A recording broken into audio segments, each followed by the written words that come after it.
P V Anwar അല്പം മുൻപ് മാധ്യമങ്ങളെ കണ്ട് സംസാരിച്ചപ്പോൾ പറഞ്ഞത് ആരോപണങ്ങൾ മുഴുവൻ വി ഡി സതീശന് നേരെയായിരുന്നു.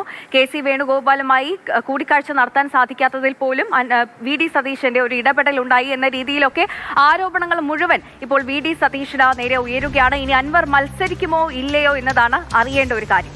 അമൽ തേനമ്പറമ്പിൽ കൂടി നിലമ്പൂരിൽ നിന്ന് നമുക്കിപ്പം ഏറ്റവും പുതിയ വിവരങ്ങളുമായി ചേരുന്നുണ്ട്. അമൽ, ഇന്നും ഇപ്പോൾ മത്സരിക്കുമോ ഇല്ലയോ അതിലൊരു ക്ലാരിറ്റി വരുത്തിയോ പി വി അൻവർ? ഇല്ല. യു ഡി എഫിനൊപ്പം ഉണ്ടാകുമോ ഇല്ലയോ അതിലും ഒരു ക്ലാരിറ്റി വരുത്തിയില്ല. അപ്പോൾ ഇന്നലെ എന്താണോ സ്ഥിതിവിശേഷം അത് തന്നെയാണ്. ഇതൊരു തീരുമാനത്തിലേക്ക് പി വി അൻവർ ഇതുവരെ എത്തിയിട്ടില്ല. പക്ഷേ മത്സര സാധ്യത അങ്ങ് തള്ളുന്നുമില്ല. ഇനി എങ്ങനെ മുന്നോട്ട് അതിൽ ശ്രദ്ധിക്കേണ്ട ഒരു കാര്യം, എല്ലാ ആരോപണങ്ങളും വീണ്ടും വി ഡി സതീശനെതിരെ തന്നെ ഉന്നയിക്കുകയാണ്. ഇപ്പോൾ അൻവർ മത്സരിച്ചാൽ വോട്ട് സ്പ്ലിറ്റ് ആകും. ഈ പിണറായി സത്തിനെതിരായ പോരാട്ടം, മരുമകനത്തിനെതിരായ പോരാട്ടം എന്നൊക്കെ പറയുമ്പോൾ അതിൽ തനിക്ക് ചെയ്യാൻ കഴിയുന്ന കാര്യങ്ങളൊക്കെ ഒഴിവാക്കി ഇങ്ങനെ ഒരു സ്ഥാനാർത്ഥിയെ നിർത്തി അല്ലെങ്കിൽ സ്വയം സ്ഥാനാർത്ഥിയായാൽ വോട്ടുകൾ ഭിന്നിക്കപ്പെടും. അത് പി വി അൻവറിന് കൃത്യമായി അറിയാം. പി വി അൻവറിന്റെ രാഷ്ട്രീയ ഭാവിയെ തന്നെ ബാധിക്കുന്ന ഒരു വിഷയമാണ്. അങ്ങനെ ഒരു ആത്മഹത്യാപരമായ നിലപാടിലേക്ക് പി വി അൻവർ പോകുമോ അമൽ?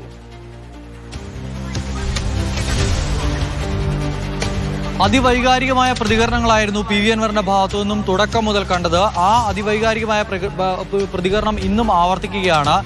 സ്വന്തമായി സ്ഥാനാർത്ഥിയെ നിർത്തുമെന്നൊരു പ്രഖ്യാപനം അൻവറിന്റെ ഭാഗത്തു നിന്നും ഉണ്ടാകുന്നില്ല എങ്കിൽ കൂടി അൻവറിനൊപ്പമുള്ള ആളുകൾ രാവിലെ മുതൽ പറയുന്നത് സ്വന്തമായി സ്ഥാനാർത്ഥി ഉണ്ടാകും എന്നുള്ള കാര്യം തന്നെയാണ്. പക്ഷേ ആ ഒരു പ്രതികരണത്തെ എത്രത്തോളം ഗൗരവമായി യു ഡി എഫ് ക്യാമ്പ് കാണുന്നുണ്ട് എന്ന് ചോദിച്ചാൽ അതിനത്ര പ്രാധാന്യം നൽകുന്നില്ല എന്ന് തന്നെയാണ് മനസ്സിലാക്കുന്നത്. നിലവിൽ പ്രതിപക്ഷ നേതാവ് വി ഡി സതീശൻ മണ്ഡലത്തിൽ ക്യാമ്പ് ചെയ്ത് പ്രവർത്തിക്കുകയാണ്. അതോടൊപ്പം തന്നെ കെ പി സി അധ്യക്ഷൻ ഇവിടെ വന്നുപോയി. മറ്റ് പ്രധാനപ്പെട്ട നേതാക്കളെല്ലാം തന്നെ മണ്ഡലത്തിലേക്ക് എത്തുന്നു. ഈ മണ്ഡലത്തിന്റെ ഒരു സാഹചര്യം പരിശോധിച്ചാൽ യു ഡി എഫിന് വളരെ വേഗത്തിൽ വിജയിച്ചു കയറാൻ കഴിയുന്ന ഒരു സാഹചര്യം ഉണ്ട് എന്നുള്ളതാണ് അവരുടെ വിലയിരുത്തൽ. സി പി എം സ്ഥാനാർത്ഥിയെ പോലും ഇതുവരെയും തീരുമാനിച്ചിട്ടില്ല. ആ ഒരു പശ്ചാത്തലത്തിൽ അൻവറിന്റെ ഭീഷണിക്ക് വഴങ്ങി കൊടുക്കേണ്ടതില്ല എന്നുള്ള വി ഡി സതീശന്റെ നിലപാടിന് കൂടുതൽ പിന്തുണ ലഭിക്കുന്നു എന്നുള്ളതാണ് ഇന്നും ഇന്നലെയുമൊക്കെയായി വരുന്ന ഈ നേതാക്കന്മാരുടെ പ്രതികരണത്തിൽ നിന്ന് മനസ്സിലാകുന്നത്. വി ഡി സതീശന്റെ പ്രസ്താവന അല്ലെങ്കിൽ അൻവറിനെ വേണ്ട, പൂർണ്ണമായും ഒഴിവാക്കി പോകാമെന്നുള്ള ആ ഒരു നിലപാട് പിന്നെ ചില നേതാക്കൾക്ക് വേണ്ട, അൻവറിനെ കൂടി കൂട്ടിപ്പോകാം, അൻവറിന് കുറച്ച് വോട്ടുകളൊക്കെ സമാഹരിക്കാൻ കഴിയും എന്നുള്ള ആ ഒരു നിലപാടൊക്കെ ചില ആളുകൾ പറഞ്ഞിരുന്നുവെങ്കിൽ കൂടി പിന്നീടും അൻവറിന്റെ ഭാഗത്തു നിന്നും ഉണ്ടായ കടുംപിടുത്തം നേതാക്കന്മാരുടെ ഈ നിലപാട് മാറ്റത്തിന് കാരണമായിട്ടുണ്ടെന്നാണ് മനസ്സിലാക്കുന്നത്. ലീഗ് അടക്കം അൻവറിനെ കൈവിട്ടിരിക്കുന്നു. ആദ്യഘട്ടത്തിലൊക്കെ അൻവറിനെ കൂടി കൂട്ടി മുന്നോട്ട് പോകാം എന്നുള്ളതായിരുന്നു ലീഗ് നിലപാട്. എങ്കിൽ ഇനി ആ വിഷയത്തിൽ ഇടപെടാനില്ല എന്നൊരു തീരുമാനത്തിലേക്ക് ലീഗും എത്തിയിരിക്കുകയാണ്. ഇനിയിപ്പോൾ അൻവറിന്റെ ഭാവി എന്താകും എന്നുള്ളതാണ് കണ്ടറിയേണ്ടത്. സ്വന്തമായി അൻവർ ഒരു സ്ഥാനാർത്ഥിയെ മത്സരിപ്പിച്ചാൽ അല്ലെങ്കിൽ അൻവർ തന്നെ മത്സരിച്ചാൽ എത്രത്തോളം വോട്ട് സമാഹരിക്കാൻ കഴിയും, യു ഡി എഫിന് അത് എത്രത്തോളം ക്ഷീണം ഉണ്ടാക്കും എന്നുള്ളതൊക്കെയാണ് ഏറ്റവും പ്രധാന ചോദ്യമായി വരുന്നത്.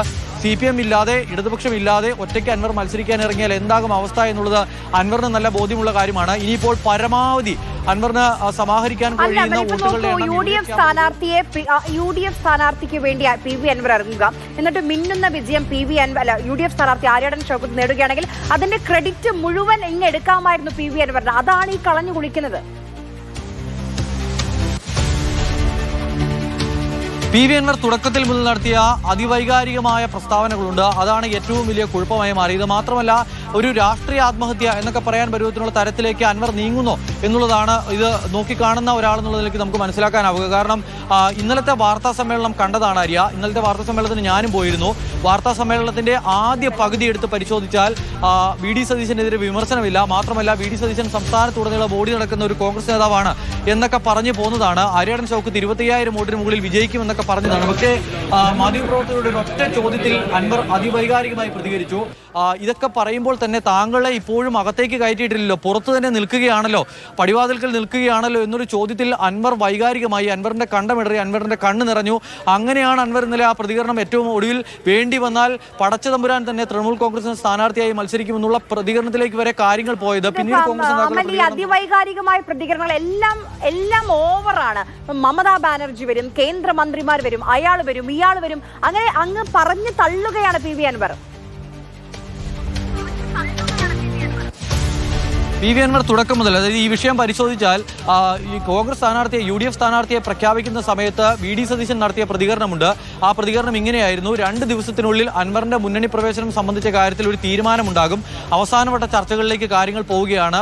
ഞാൻ തന്നെ വാർത്താ സമ്മേളനം നടത്തിയ കാര്യങ്ങൾ വ്യക്തമാക്കും എന്ന് വി.ഡി. സതീശൻ പറഞ്ഞു വെച്ചെടുത്തതിൽ നിന്നാണ് പിന്നീട് കാര്യങ്ങൾ വഷളാവുന്നത്. അവിടെ നിന്നുള്ള പിന്നീടുള്ള അവസ്ഥ പരിശോധിച്ചാൽ അൻവറിന്റെ പ്രതികരണം ഉണ്ടാകുന്നു. യു.ഡി.എഫ് സ്ഥാനാർത്ഥി ആര്യാടൻ ഷൗക്കത്തിനെതിരെ വ്യക്തിപരമായി തന്നെ വിമർശനങ്ങൾ ഉന്നയിക്കുന്നു. ആര്യാടൻ ഷൗക്കത്ത് ഒരു മോശം സ്ഥാനാർത്ഥിയാണ് എന്നുള്ള തരത്തിലുള്ള പ്രതികരണം പലവട്ടം അൻവറിന്റെ ഭാഗത്തു നിന്നും ഉണ്ടാകുന്നു. ഇന്നലത്തെ വാർത്താ സമ്മേളനത്തിനും അത് ആവർത്തിക്കുന്നു. അപ്പോൾ യു.ഡി.എഫ് നേതാക്കൾ പ്രധാനമായും പറയുന്ന കാര്യം യു.ഡി.എഫ് സ്ഥാനാർത്ഥിയെ പരസ്യമായി തള്ളിപ്പറയുന്ന ഒരാളെ എങ്ങനെ മുന്നണിക്കൊപ്പം ചേർത്ത് മുന്നോട്ട് കൊണ്ടുപോകാൻ പറ്റും എന്നൊരു പ്രശ്നം നിലനിൽക്കുകയാണ്. ആ ഒരു പ്രശ്നം തന്നെ അൻവറിന് തിരിച്ചടിയായി. ഇന്നലത്തെ പ്രതികരണങ്ങളും കൂടുതൽ വൈകാരികമായി. അപ്പോൾ സ്വാഭാവികമായും കോൺഗ്രസ് നേതാക്കളുടെ ഭാഗത്തു നിന്നും അൻവറിനെ തുണച്ചിരുന്ന, അൻവറിനെ യു.ഡി.എഫിലേക്ക് കൈപിടിച്ച് കൂട്ടിക്കൊണ്ടുവരാൻ നിന്നിരുന്ന ലീഗുകാർക്കും അത് ചില പ്രശ്നങ്ങൾ ഉണ്ടാക്കി. അങ്ങനെ അൻവർ യു.ഡി.എഫുമായി കടുത്ത അതിർത്തിയിലേക്ക്, ഒരുപക്ഷെ CPM-മായി ഇപ്പോഴുള്ള പ്രശ്നങ്ങൾ എത്രത്തോളം ഉണ്ടോ അത്രയും വലിയ പ്രശ്നത്തിലേക്ക് നിലവിൽ മാറുകയാണ്. അൻവറിന് വേണമെങ്കിൽ ഒറ്റയ്ക്ക് മത്സരിക്കാം, അല്ലെങ്കിൽ മറ്റൊരു സ്ഥാനാർത്ഥിയെ തൃണമൂൽ കോൺഗ്രസിൻ്റെതായി നിർത്താം. പക്ഷേ അങ്ങനെയൊക്കെ വരുമ്പോൾ പോലും 2014 അൻവർ ഇവിടെ മത്സരിച്ച സമയത്ത് അൻവർ എങ്ങനെയാണോ ഇടതുപക്ഷത്തിന്റെ ഭാഗമായി മാറിയത് എന്ന് ചോദിച്ചാൽ 2014 അൻവർ ഒറ്റയ്ക്ക് മത്സരിച്ചപ്പോൾ 5000-ലധികം വോട്ട് ഒറ്റയ്ക്ക് പിടിക്കാൻ കഴിഞ്ഞ സ്ഥാനാർത്ഥിയായിരുന്നു. പക്ഷേ ഇനിയിപ്പോൾ അൻവർ അങ്ങനെ മത്സരിച്ചാൽ അങ്ങനെ ഒറ്റയ്ക്ക് 5000 വോട്ട് പിടിക്കാൻ പരുവത്തിനുള്ള സംവിധാനം അൻവറിനുണ്ടോ? ദേശാഭിമാനിയിൽ എം വി ഗോവിന്ദന്റെ ലേഖനമുണ്ട്, രാഷ്ട്രീയ വഞ്ചനയ്ക്ക് നിലമ്പൂരിലെ ജനങ്ങൾ മറുപടി നൽകുമെന്ന്. അത് മാത്രമല്ല, ഇനി അങ്ങോട്ട് എങ്ങനെയായിരിക്കും LDF-ന്റെ പ്രചാരണം, അതിന്റെ ഒരു ലൈൻ കൂടി ആ ലേഖനത്തിൽ ഒരു ഭാഗത്ത് പറഞ്ഞു പോകുന്നുണ്ട്. അത് വി പ്രകാശിന് പാലം വലിച്ച ആര്യാടൻ ഷൗക്കത്ത് മകളുടെ ഫേസ്ബുക്ക് പോസ്റ്റിലെ വരികൾ ഉദ്ധരിച്ചുകൊണ്ടാണ് ആ ദേശാഭിമാനിയിലെ ലേഖനം എം വി ഗോവിന്ദൻ എഴുതിയിട്ടുള്ളത്. അപ്പോൾ കൃത്യമായി എങ്ങനെ UDF-ലെ ചില പ്രശ്നങ്ങൾ അതെടുത്ത് മുതലാക്കിക്കൊണ്ട് പ്രചാരണത്തിന് ഒരുങ്ങുകയാണ് ഇടതുപക്ഷം. അപ്പോഴാണ് അതായി ഈ അൻവർ ഒരു തലവേദനയായി ശരിക്കും UDF-ന് മാറിയിട്ടുള്ളത്. ആര്യ, നിലമ്പൂരിന്റെ മണ്ഡല ചരിത്രം പരിശോധിച്ചാൽ കോൺഗ്രസിന് ശക്തമായ അടിത്തറയുള്ള, UDF-ന് അടിത്തറയുള്ള, ലീഗിന് അടിത്തറയുള്ള ഒരു മണ്ഡലമാണ്. പക്ഷേ ഇതൊക്കെ പറയുമ്പോൾ പോലും മികച്ച ഒരു LDF സ്ഥാനാർത്ഥി എത്തിയിട്ടുണ്ടെങ്കിൽ നല്ലൊരു പോരാട്ടം നടക്കും. ഒരു സ്വതന്ത്ര സ്ഥാനാർത്ഥിയെ പരീക്ഷിച്ചിട്ടുണ്ടെങ്കിൽ നല്ല പോരാട്ടം നടക്കും എന്നുള്ളത് തന്നെയാണ് CPM ഇപ്പോഴും കണക്കാക്കുന്നത്. മാത്രമല്ല, ഈ ഇവിടുത്തെ സംഘടനാ പ്രവർത്തനം എന്ന് പറയുന്നത് കഴിഞ്ഞ കുറേ കാലമായി തുടങ്ങിയതാണ്. എം സ്വരാജിന്റെ നേതൃത്വത്തിൽ ശക്തമായ സംഘടനാ പ്രവർത്തനം താഴെത്തട്ടിൽ നടക്കുന്നുണ്ട്. അവർ സ്ഥാനാർത്ഥിയെ പ്രഖ്യാപിച്ചിട്ടില്ല എങ്കിൽ കൂടി ഇപ്പോഴും ഈ കുടുംബയോഗങ്ങളും മറ്റും നടന്നു വരികയാണ്, ക്ലസ്റ്റർ യോഗങ്ങളൊക്കെ നടന്നു വരികയാണ്. അങ്ങനത്തെ സംഘടനാ പ്രവർത്തനം ചിട്ടയായി നടക്കുന്നുണ്ട്.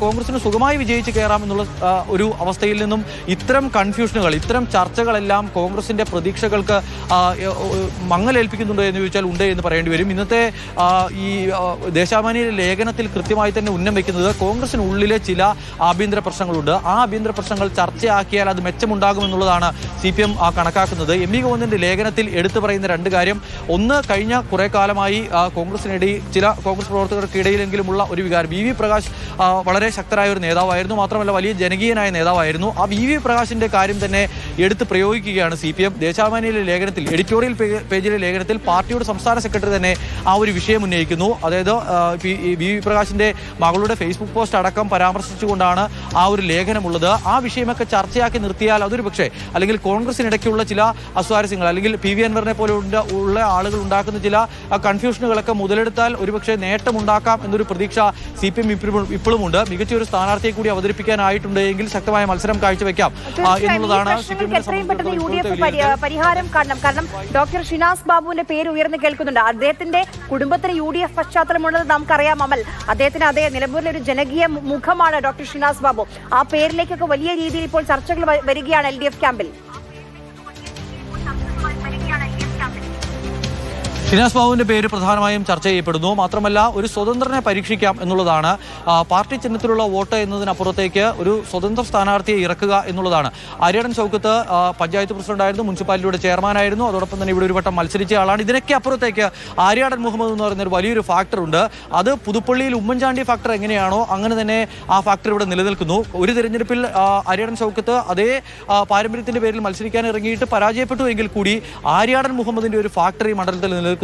അത് മറികടക്കണമെങ്കിൽ പാർട്ടി ചിഹ്നത്തിൽ ഒരു സ്ഥാനാർത്ഥി മത്സരിച്ചാൽ എത്രത്തോളം ഉതകും എന്ന കാര്യത്തിൽ CPM-ന് സംശയമുണ്ട്. പാർട്ടിയുടെ സംസ്ഥാന സെക്രട്ടേറിയറ്റ് മെമ്പറായ എം സ്വരാജിന് ഈ മണ്ഡലത്തിന്റെ ചാർജ് കൊടുത്ത് തെരഞ്ഞെടുപ്പ് പ്രവർത്തനങ്ങളുമായി മുന്നോട്ട് പോകുമ്പോൾ പോലും സ്വരാജ് മത്സരിക്കാൻ വലിയ താല്പര്യം കാണിക്കുന്നില്ല എന്നതിന്റെ പ്രധാനപ്പെട്ട പ്രശ്നവും അതുതന്നെയാണ്. വിജയസാധ്യത തന്നെയാണ് ഏറ്റവും പ്രധാനപ്പെട്ട പ്രശ്നം. ഒരുപക്ഷെ പരാജയം ഉണ്ടായിട്ടുണ്ടെങ്കിൽ കെ മുരളീധരൻ്റെയൊക്കെ പോലെ ഒരു രക്തസാക്ഷി പരിവേഷം ഉള്ള ഒരു രാഷ്ട്രീയക്കാരനായി മാറേണ്ടി വരുമോ എന്നൊരു സംശയം ഉള്ളതിനാൽ തന്നെയാകണം ഒരുപക്ഷെ എം സ്വരാജ് അതിന് വലിയ താല്പര്യം പ്രകടിപ്പിക്കാതെ എന്തായാലും സംസ്ഥാന സെക്രട്ടറിയുടെ തീരുമാനത്തിന് കാത്തു നിൽക്കുകയാണ്.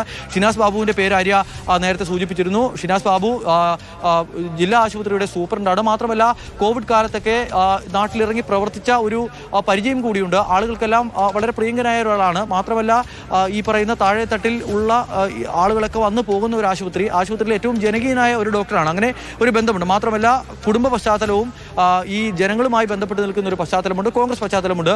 അപ്പോൾ അങ്ങനെയുള്ളപ്പോൾ ഒരു അവസരം കിട്ടിയാൽ മത്സരിക്കാം എന്നുള്ള നിലയ്ക്കാണ് ഷിനാസ് ബാബു പ്രതികരിക്കുന്നത്.